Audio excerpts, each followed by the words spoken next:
Welcome back to St. Louis Presents. We have with us Chris Robinson of R3 Coaching and John Maxwell, coaching and training and speaking. Welcome. Hey, great. Glad to be here today.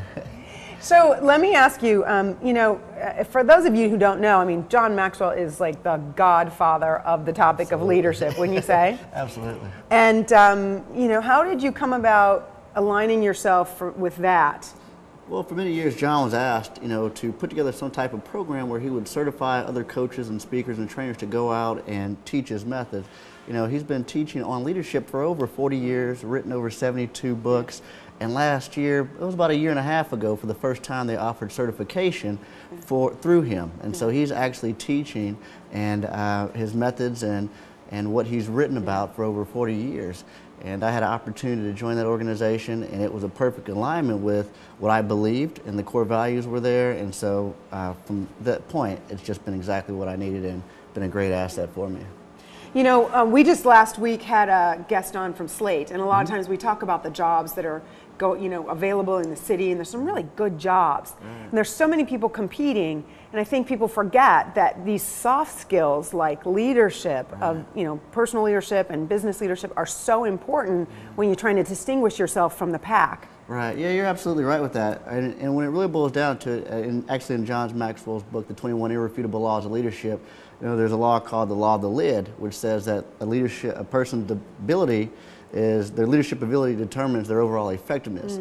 So if a person can increase their leadership ability, they can increase their overall effectiveness. And so, but it's a skill that we often pick up either just by watching, former managers in the past. We say, well, we like that or we didn't like that. And when I get to the position, I'm going to do it this way.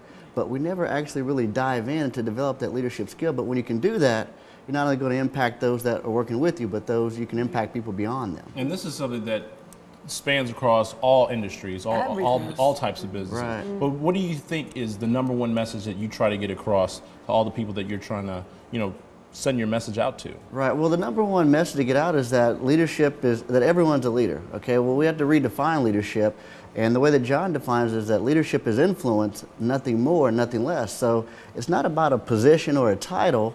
It's about the people that you influence or you impact. So you don't need a title in order to get there. But it's backwards in our culture, because Webster's Dictionary, they'll define leadership as a position, office, or place of leadership. You see, but leadership is a choice that you make, not a position that you sit in. And so there's a big difference there when you realize, hey, I don't need a title to lead.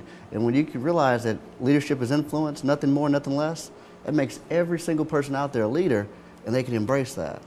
That and as Rob just said, that's something that spans everything. Think about our athletes. Absolutely. Think, our professional athletes, the ones that we love are the ones that lead. Yes. That are great leaders. Right. The people in Hollywood, entertainers, people that we look up to, we're looking for that role model, that leadership. Yeah, we look to them, but what we often overlook is the influence inside the home, the mom, the dad, the brother, the sister. Even though they don't have a title, position, or they're out there in front on TV or anything like that, they have influence over people. I mean, you think about it today, we live in a society with like a Facebook and Twitter. The average person has, 130 friends, if not more at this point. And you can put out a simple post, and yet somebody will go and do something. And what is that? That's leadership. That's influence. Man, I only have 13 friends on Facebook. Man. Well, I'm just playing. No, my question was to you. Do you feel like when talking about leadership, you guys are reaching out to your message reaches out to more people who are just natural born leaders, or folks who don't realize that they possess that leadership quality? Right. Well, I think it reaches that entire span, because leadership for the most part is a learnable skill. There is some natural ability that people have, but you can learn leadership. And that's why one of the main courses that I teach is the 21 Laws of Leadership, because that's really the foundation. These 21 laws are tested, tried principles that if you utilize them and if you get well at them, you're going to lead well. If you don't, well, you won't. Yeah. And how do you see that, how are you getting them, how can you teach people that? Give us just one. Give us just one. Okay. Well, we'll go back to the Law of the Lid, or we'll go back to the Law of the Picture. The Law of the Picture says that people do what people see, and that your actions speak louder than words. Yeah. And I think of that of my 3-year-old son. Recently he's been carrying around my wallets. He's been getting a wallet and carrying it around, and you know, he had on a pair of sports shorts one day and he didn't know where to put the wallet. And so I took the wallet and I clipped it right here on the front of his loop, and he looks up at me and he says, "You do it that way?" And I'm like, "No, I don't." But what is that? That's a law of the picture. People do what people see, and your actions speak louder than words. Wow. So if you can realize that and know that people are watching you, Yeah. whether you think they are or not. Yeah, that was my Facebook post yesterday, actually. Oh, I didn't see Yeah, that. show Well, rather than tell. See, what she's you not want one of my people to Facebook know friends. and That's why I didn't get that. about No, you.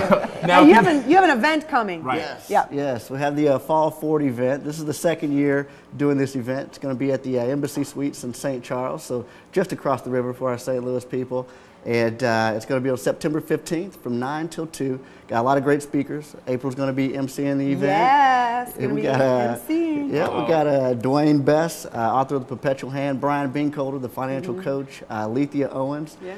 Just an incredible group of people, and it's going to be a dynamic event. It's going to benefit the Molitor Medical Fund. 10% of all ticket sales will go to them, plus 100% of all my books and CD sales that day will go towards the Molitor Medical Fund. And if people want to find this information online, how can they do that? They can do that at fallforwardevent.com. fallforwardevent.com. Okay. Yeah, and if you guys come, I'll be there. You get to see April and her new short hairdo. Yeah, okay. Well, Chris, we want to thank you for coming on. Thank you. Appreciate it. All right, when we return, we're going to hit the kitchen, and we're going to see what those mussels are